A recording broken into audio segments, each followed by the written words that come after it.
And the one thing that we haven't talked about is the food. I knew you were Oh going with my the food. gosh. The So, food. so, you know, I moved from New York City, right? From New York, and everybody always says, "Oh, New York is like food mecca. You have everything that you can think of." But let me tell you, I had some of the best dishes in St. Augustine. So let's talk a little bit about that.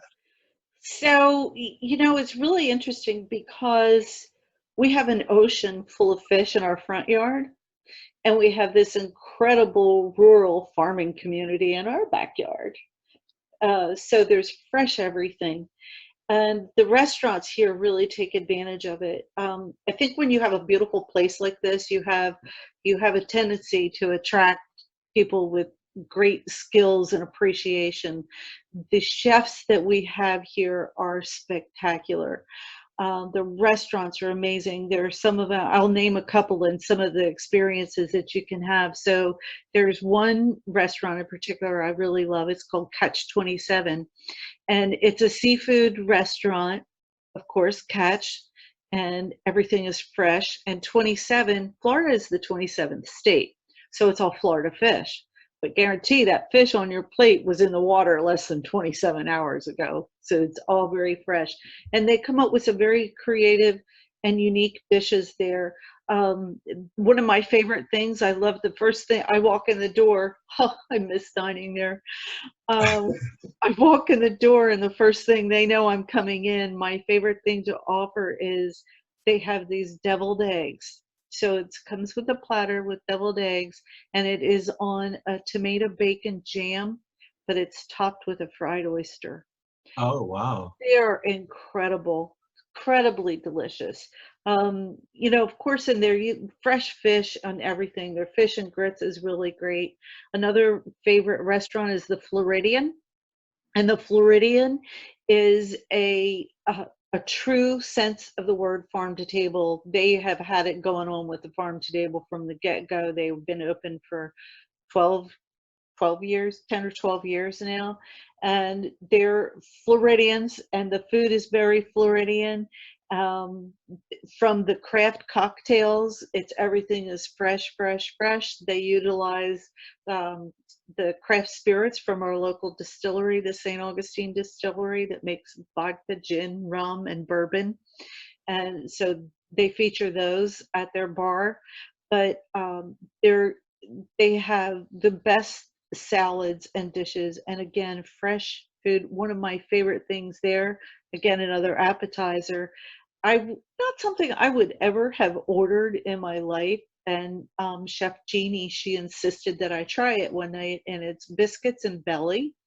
And she makes this incredible biscuit that is gluten free, and it is served with roasted pork belly that is, oh, just it melts in your mouth, and it has apple butter with it, and soft cream cheese from a local dairy, and just all these wonderful little condiments and accoutrements along with it. It's just delicious. And then they have this other, one of my favorite entrees there is the Elkton bowl, and it is a bowl with whole grains from our local granary in the region is Congaree, and and they get their grains from there, but then a salad with fresh greens and that, and then topped with their blackened fish and whatever the fresh fish is, whether it's grouper or flounder or redfish or a snapper, whatever the freshest fish that they could get for the day. Is just amazing. And there's always an abundance of fresh fish. We have an ocean in our front yard. Can't It's beat like it. it's just like, and they're all inspired. I mean, that's just an example of a couple of our restaurants. I mean, there's Michael's, there's Caps on the Water, which is one of my favorite seafood restaurants, and we saw how they're doing takeout. Um, you know, it's like Colombia, and another great little restaurant is Llama, which is a Peruvian restaurant, and Marcel, who is their chef. Oh, he's the sweetest person in the world, but the most amazing chef, so creative. And he brought to us the real true flavors of Peru. He imports the things because he wants to really share the true ingredients and the flavors of Peru with us, and he does a great job. Now, you know I'm Peruvian. Did you know that? I did not know Well, that. now you do. So I was born in Peru. Oh my goodness. Well, you're going to have to come down. We'll have to go have dinner at Llama one night. Yes, please. Because I think you will love Marcel. He is so talented and such a refreshing person. Now, I will tell you this, that there is one other thing on our food scene that is just emerging. You know, we had been named the #1 foodie town in the South last year. So it was just like, oh, this pandemic has just messed up our momentum. No, it didn't, because there's this thing called the Chefs Collaborative here.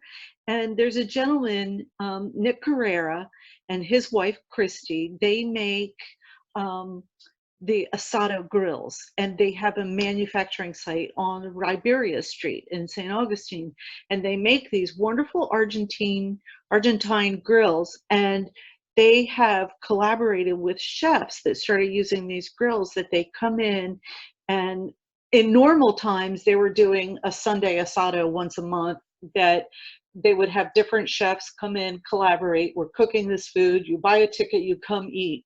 And then they have where some of the chefs were doing pop-up restaurants out there and Oh, having special, they're pretty spectacular. Now, through the pandemic, everything was shut down. One of the things that they did is they started working together to help these restaurants, keeping the chefs working and the servers working, is they would make to get available a food kit, and you could pick it up at one of the restaurants, you order it ahead, and then on Sundays they were doing a Facebook live asado. So they had one of the chefs there along with the asader, Nick, and they were teaching you how to barbecue this food right, on doing it on the asado grill. I learned so much about the proper heat and how close to the flame and timing of what meat you put on where. And then on top of it, they have one of our local cocktail craft bartenders come in and prepare a cocktail using our spices from our local spice stores, and spirits from our local distillers. So they're making these cocktails too. So we're still having all of this great food virtually. So wow. it's been spectacular. It's I'm a, gonna have to do that next coming up Sunday, just yes. because my mouth just watered as you were explaining that. So I'm going to take a So couple of I'll tell you how you can do. You can go to urbanasado.com and click on the Chefs Collaborative button, and it'll give you all the information about that. Now, Because we talked, when you and I met in person, we talked about the Chefs Collaborative, which I found to be such an amazing experience, that all these different kind of chefs are getting together and actually working together, as opposed to, each minding their own business in their own restaurant. Can you tell us a little bit about that? Because I yeah, think that's very unique. I'm going to tell you, there's one chef in particular. His name is Michael Lugo, and he has Michael's restaurant, which is steaks and seafood, and he is from Puerto Rico, and he has such a great story all in himself, and he is so passionate about everything, and he is a very, very savvy and marketing wise, and he has always had this feeling that what's good for everyone, what's good for him and this person and that person with their restaurant, if we work together, we're all going to benefit. And it's better for the destination, for the chefs to work together and collaborate. And so you'll have a really great chef that he came to work for Michael, and Michael has helped him progress and really learn a trade. So there's one in particular that just opened up his own restaurant, and Wow. Michael helped him.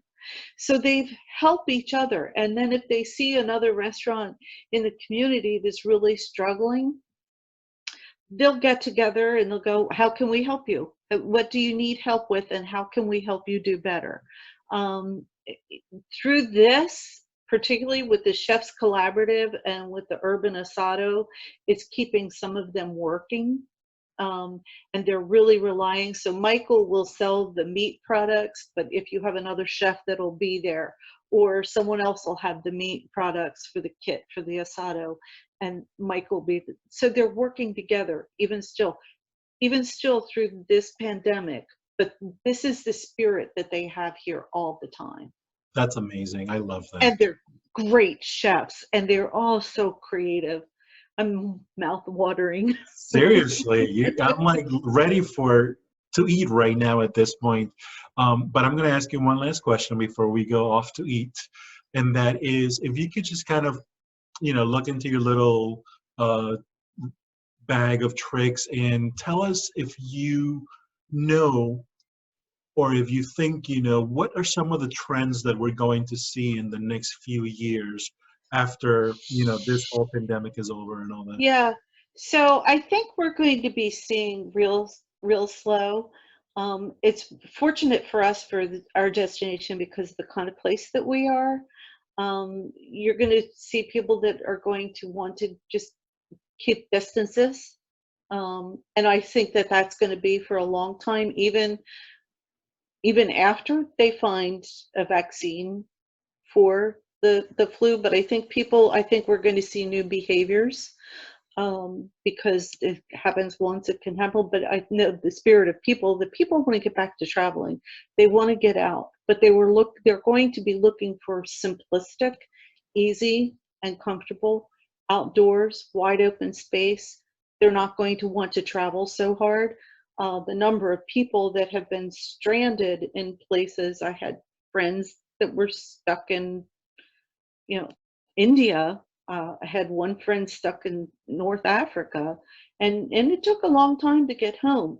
So I think that that's kind of put a little bit of scare on people. So I think we're going to see a trend where people are going to travel closer to home. You're going to see a lot of drive. We're going to see a big boost in the RV market, which we already are. I've been trying to buy an RV. The prices are going up every day. That's going to be a trend. We're going to see a lot of people are going to want their own space, but I think we're also going to see that people are going to want to get out and travel a little bit more, but they're going to be doing it very cautiously. I think people are going to want to see cleanliness. They're not just your word that it's clean, but safe practices. Going into a hotel and seeing someone wiping down a lobby constantly, seeing the distancing. If you approach the front desk of a hotel to check in, there's a 6-foot distance between the next person in line. And I think that that's going to become a norm for us for a while anyway.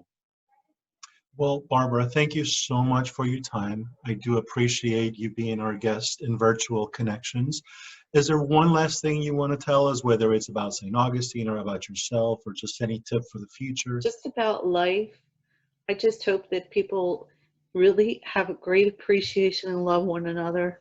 I would love to see people coming back to our town, and practicing safe distancing. And I really hope that people are really grasping hold of the true meanings of life, and loving our families, and being around other people, and really appreciating people. I know I miss everyone. Well, thank you. I miss you, Manny. I miss you too. Next time we see each other, hopefully they'll allow us to hug. Exactly. Then we're just going to do virtual hugs, and but hopefully we'll get to see each other very soon. If nothing else, soon you'll have to come down. I will make a reservation. We'll go have a Peruvian lunch at least. Count me in. I am so there.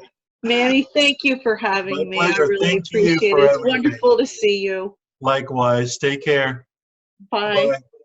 Bye, everyone. Thank you for tuning in. Hopefully you'll get to catch us next time.